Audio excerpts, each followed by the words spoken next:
Цэвэний эхнэр долгор идвэх санаачлаг гарган хөөцөлдөж, таньж мэдэх хүмүүсээс газраа өмчилж авахад ямар бичиг баримт бүрдүүлэх талаар лавлан асууж, бас ч нилээдгүй зүйлийг тодруулж мэдлээ. Хоош. Тэгээс над дээр нөгөө чиний сонирхоод байгаа газрын эзэн ирсэн шүү дээ. Хөө за. Тэгээд би материалаа бүрэн бүрдүүлж идгээл явуулсан. Одоо би яах вэ? Үгүй одоо чийл яарчлах хэрэгтэй шүү дээ бичгээр юм да. Би бичгээрээ яг хуулиасныхын дагуу бичгээ бүрдүүлээд аваад ирсэн л дээ. Өө за. Тэгээд одоо чамаас бүхэн шалтгаалах гэдэг. За энэ материал чи яах вэ? Ер нь газрын асуудал хэцүү байгаа гэдгийг чи мэдж байгаа шүү дээ. Тэгээд чиний сонирхоод байгаа газар чинь үнэхээр л бас ашигтай байралтай газар шүү. Найз нь чамтай ярьж ирснараа бол юм уу бэлтчихэд байгаа шүү дээ. Одоо харин яг тэ би нэрээ сая нэг хитэн шинэ машин явуулж ирсэн. Өө за. Тэг. Нэг сайхан шинэ Марк 2 байгаа шүү дээ. Сүүлийн үе. Шинээр тэрийг сонирхооч. Найз нь чамд зүгээр өчнөө. Тэгээ чи идээ сайхан ярьж тохироод болно шүү дээ. Өч тэр Марк 2 ч бас багдал машин шүү. Тэгээ би чамд тэргүүл өчрөө тэр бол санаа зовх зүйл. Сайн шинэ машин байна.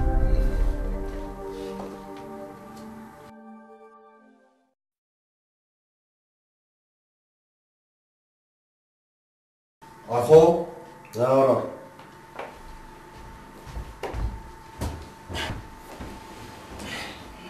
За би явсараа гал нөгөө өчгөөрөнтэй нэгэн бүрдүүл цуглуулад ирлээ. Та нэг харна уу?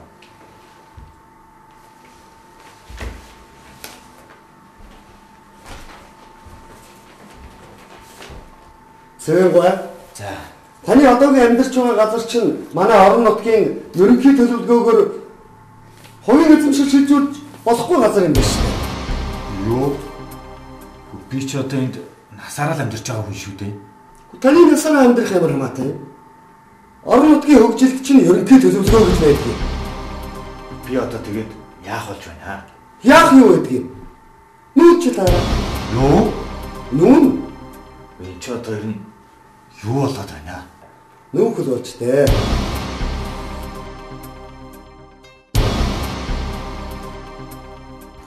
За, сайн байна уу? Ой сайн. За, даргын ажил сайн уу? Оо сайн. Чиний ажил сайн уу? Сайн. За. Даргын дуудснаар л яаран сандраг гүйж ирлээ. Нөгөө Марк Вич дажгүй байх шүү. Тэг их сайн унаа. Өдөө гадаа яваад ирсэн. Тэгэхээс чиний газрыг үтээх гэж бас нэлээл зовлоо шүү. Энэ газрын чинь бичиг. За. Одоо энэ газар бол чинийх болсон. За баярлалаа. Найз нь чиний ачийг мартахгүй.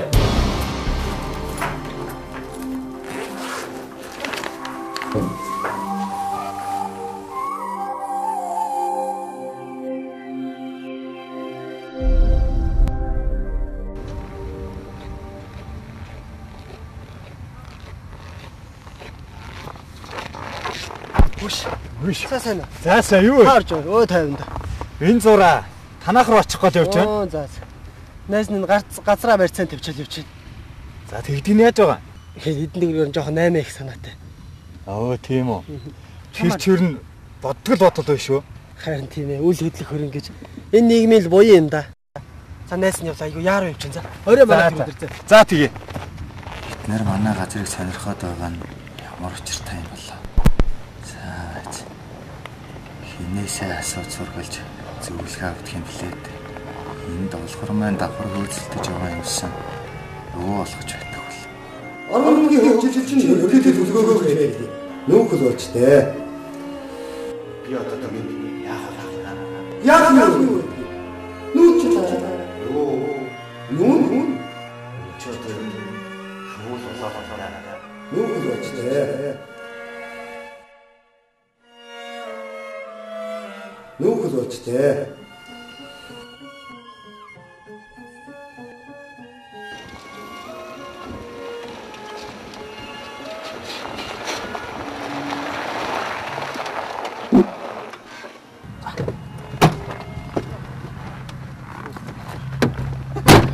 За чи бошоогоо ороод энэ бичиг өгч өдөр. Юу гэж хэлэхээ мэдж байгаа өстой. Аль болохоор түргэн нөө. Зөвшөөрөлтэй айл нь үйл ажиллагаа явуулах гээд яарад байна гэж хэлээрэ. За. Уулын жаахан эвгүй юм аа. За, юун сүртэй юм. Даадууч ямар хууль гэж мэдх юм биш. Аль болохоор түргэн нүүгээ загнаад байгаарай. За. Хурц би төлөж.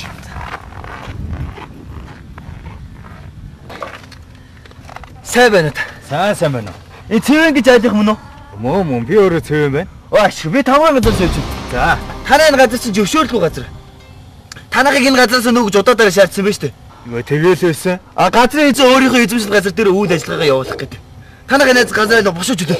Юу яриад байгаа? Алуугаар чи миний газар. Ууцлаарай. Та өнөө маргаашгүй энэ газар чөлөөж өгөх ёстой. Та яаралтай нүүж бидний ажил цаад өсөхгүй байх үгсэ. Маа, энэ шаардах чинь Наадхаар чи би яах юм? юу гэж байгаа? Би яагаад эндээс нүүх ёстой юм? Та нар ард иргэдэг итгий юм идэхгүй гэж дарлаад байгаараа. Та юу яриад байгаа вэ? Би ажиллаа гэж юу? Би тэ цануусан шүү. Ойрын хугацаанд нүүхгүй хүчээр нүүлнэ гэдгийг анхаарав. Маа. Та нар ард иргэдэг юм идэхгүй гэж чи дарлаад байгаараа. Яаралтай нүүгэн шүү.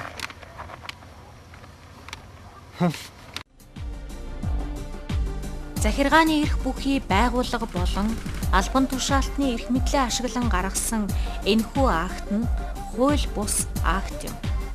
Энэ тохиолдолд цэвэн хууль ёсны эрх ашиг сонирхол нь зөрчигдсөн гэж үзэн захиргааны хэргийн шүүхэд хандах эрхтэй.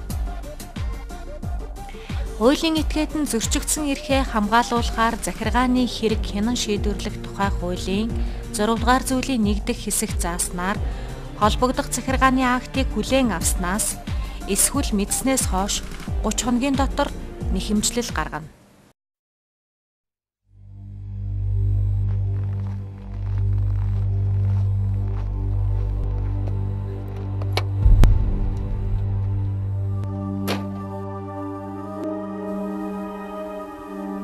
Нэрээ манай сумын норын хүү хуулийн сургууль төгсөөд ирсэн гэсэн шүү дээ. Чи тэрнээс ч нэг зөвлөгөө авал яасан бэ хөө? Тэгээд юу гэж асуух юм бэ? Гүй яах вэ? Ах нь инглээ тэглээгээд үнэн учраа хэлэх юм бол айл аймгийн улсууд байна. Нэг үнэрхэд байхгүй л үү дээ. Тэгсэн ч залуу боловсралтай хүн юм чинь нэгийг хилээд өгөөлгүй.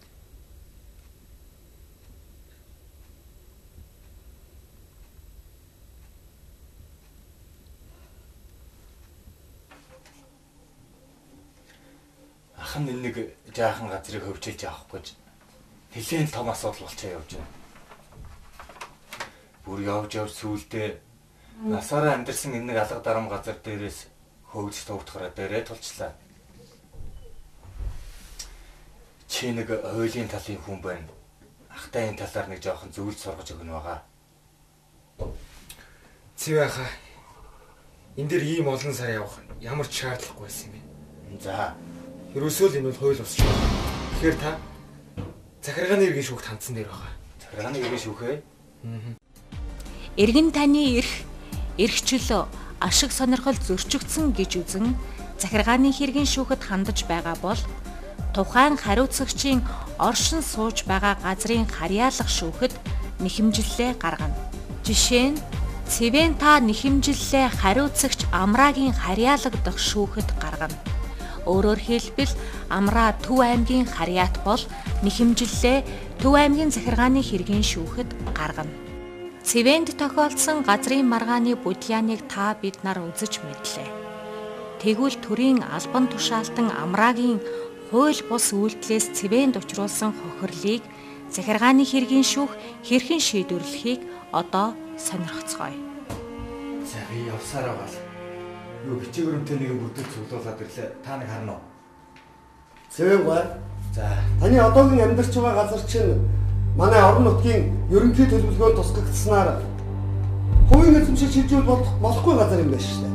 Насаараа л амьдарч байгаа хүн шүү дээ. Таны насаараа амьдрах хамаа байхгүй шүү дээ. Орон нутгийн хөгжилт чинь ерөнхий төлөвлөгөө гэж байдгийг. Би одоо тэгээд яах болж байна? Яах юу гэдгийг? Нүүч чилаараа. Оо, нүүн. Чи одоо ер нь юу л болоод байна да. нүүхэл болчтой.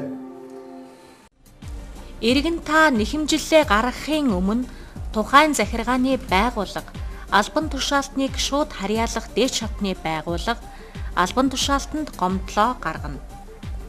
Уг дээд шатны албан тушаалтан байхгүй тохиолдолд шууд захиргааны хэргийн шүүхэд нэхэмжиллээ гаргана. Жишээ нь иргэдийн төлөөлөгчдийн хурлын шийдвэрийг эс зөвшөөрвөл нэхэмжиллээ шууд захиргааны хэргийн шүүхэд гаргана.